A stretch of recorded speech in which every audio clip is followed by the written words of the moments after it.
Bun venit la un nou episod. Astăzi vreau să fac un anunț foarte important. Am făcut 6.000 de trofee, băieți, da? Am făcut 6.000 de trofee și după cum puteți vedea, rang 20 aici pe Rosa, Power 7. S-au băgat Star Power-urile noi pe Brock. Acum are 4 rachete cu al doilea Star Power în loc de 3. Decât dacă vrei poți să faci 4. Rachete că poți să dai incendiarii. Am mai băgat pe PM1, Mama Squeeze și am mai băgat și pe Poco, care mi se pare cel mai bun Star Power la Poco. Că dă 1200 damage, 1200 heal când dă superul. Nu, deci dă heal. Dă heal, când dă heal.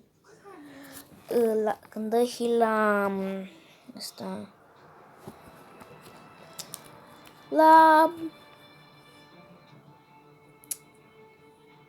la prieten, ca să zic așa.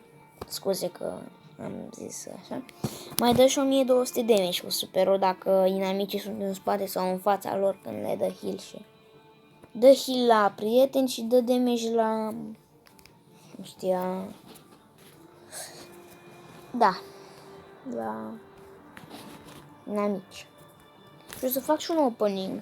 Păstrez Brawl Box-ul acesta și Big Box-ul, pentru că peste 2 ore la 5, peste 2 ore, da, la 5 se va băga Brawl Ball. O să jucăm un meci de Brawl Ball. Ba nu, o să joc eu off camera un meci de Brawl Ball. Și după, da, o să fac un chest opening.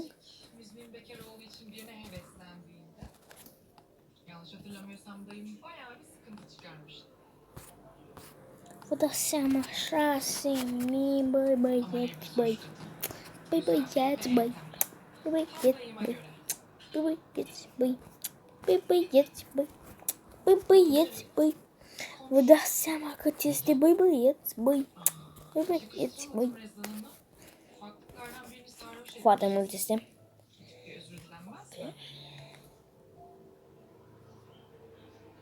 Da. O să revin cu opening-ul și la revedere.